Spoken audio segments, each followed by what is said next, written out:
Hello दोस्तों, स्वागत है आपका एसएम लो क्लासेस में। आज हम चर्चा करेंगे एक ऐसे विषय पर कि अगर जो किसी व्यक्ति की वोट जो है शिफ्ट हो गई है तो ऐसे में उसे क्या करना है। इसको ऐसे समझ लीजिए, मान लो एक व्यक्ति अपने पूरे परिवार के साथ मेरठ से दिल्ली शिफ्ट हो गया।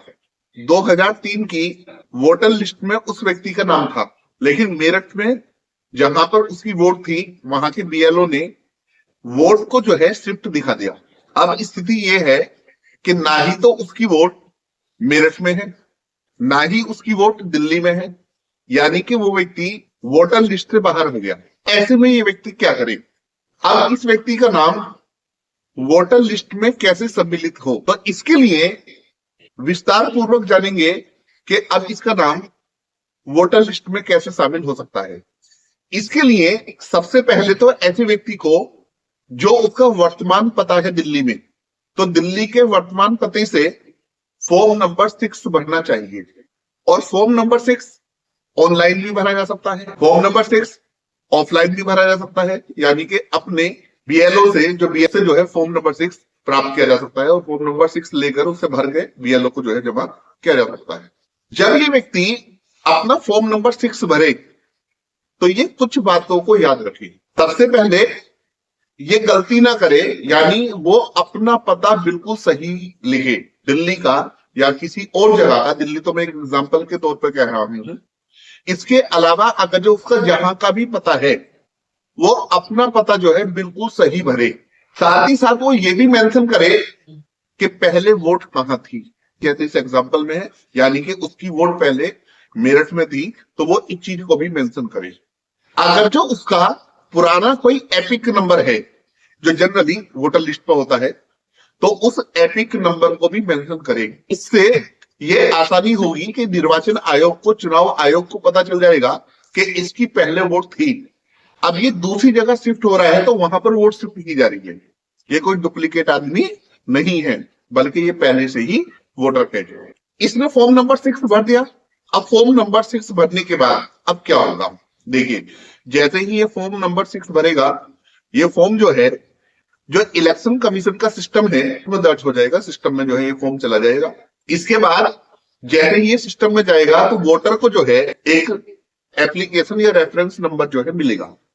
वो इस एप्लीकेशन या रेफरेंस नंबर को संभाल कर अपने पास रखे। इसके बाद क्या होगा, अब ये फॉर्म जो है, जो दिल्ली में जहां पर इसने अपना वर्तमान पता बताया है, तो उस पते के बीएलओ को जाएगा। अब ये बीएलओ जो है वो सत्यापन करेगा। और सत्यापन कैसे करेगा, वो ये सत्यापन करेगा कि ये व्यक्ति क्या वही है जिसने फॉर्म भरा है, क्या इसके पास जो दस्तावेज है वो दस्तावेज सही है। इसके लिए बीएलओ या तो उसके घर आएगा, उसे फोन करके बुलाएगा, कॉल करेगा, उसके पड़ोस में जाकर उसकी पुष्टि करेगा, क्या ये व्यक्ति है, क्या ये यहाँ पर रहता है, क्या ये वही व्यक्ति है। इस चीज का जो है वो एक तरीके से फिजिकल वेरिफिकेशन जो है करेगा। यानी कि एक तरीके से वो यह जांच करेगा कि क्या ये व्यक्ति वास्तव में यहाँ पर रह रहा है या यहाँ पर नहीं रह रहा। इसके लिए डॉक्यूमेंट्स भी मांगे जा सकते हैं, और डॉक्यूमेंट्स का मैंने आपको इससे पहले भी वीडियोस में बता रखा है कि कौन कौन से डॉक्यूमेंट्स मांगे जा सकते हैं। आधार कार्ड मांगा जा सकता है, और भी कोई डॉक्यूमेंट्स है, वो डॉक्यूमेंट्स जो है उससे मांगे जा सकते हैं कि जिससे उसका जो है रहने का पता चले। अब ये यहीं पर एक सवाल होगा कि वहां तो वेरिफिकेशन हो रहा है, यानी कि उससे डॉक्यूमेंट्स मांगे जा सकते हैं। उस व्यक्ति ने डॉक्यूमेंट्स दे दिए। अब डॉक्यूमेंट्स देने के बाद बीएलओ जो है इसको वेरीफाई करेगा। वो वेरीफाई करने के बाद अपनी जो है रिपोर्ट देगा, और ये इलेक्शन ऑफिसर है, इलेक्शन ऑफिसर को दी जाएगी, और इलेक्शन ऑफिसर इस एप्लीकेशन को जो है अप्रूव कर देगा। यानी अप्रूवल करने के बाद अब इस वोटर का नाम जो है दिल्ली की वोटर लिस्ट में जो है जुड़ जाएगा, और अब ये दिल्ली में ही वोट कर पाएगा। अब ये मेरठ में वोट जो है नहीं डाल पाएगा। कई बार ऐसा होता है कि मान लो अगर जो फॉर्म नंबर 6 रिजेक्ट हो गया, पहले तो हम ये जानते हैं कि फॉर्म नंबर 6 क्यों रिजेक्ट होगा, फॉर्म नंबर 6 के रिजेक्शन के कारण क्या है। फॉर्म नंबर 6 कई कारणों से रिजेक्ट हो सकता है, जैसे डॉक्यूमेंट्स पूरे ना हो, बीएलओ से संपर्क ना हो पाया हो, पता जो है स्पष्ट ना हो रहा हो, या इसके अलावा और भी कारण हो सकते हैं। अगर जो मान लो फॉर्म नंबर 6 एक बार रिजेक्ट हो गया तो क्या करें? तो इसके लिए ये है कि जिन गलतियों की वजह से फॉर्म नंबर 6 रिजेक्ट हुआ है, उन गलतियों को सुधार कर दोबारा से जो है फॉर्म नंबर 6 भरेंगे। अब यहीं पर एक सवाल और भी आएगा कि जो दिल्ली में नई वोट बन गई, मेरठ वाली वोट का क्या होगा? मेरठ वाली वोट को तो शिफ्ट दिखाया था, तो याद रखना मेरठ वाली वोट का क्या होगा? या मेरठ वाली वोट को कैंसिल कराने के लिए हमें फॉर्म नंबर 7 भरना पड़ेगा।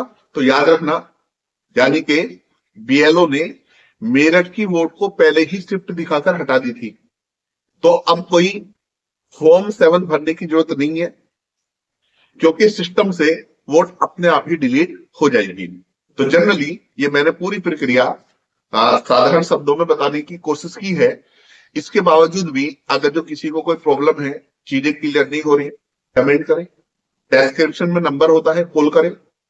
फिर मिलते हैं एक नई वीडियो के साथ। जब तक के लिए जय हिंद, जय भारत।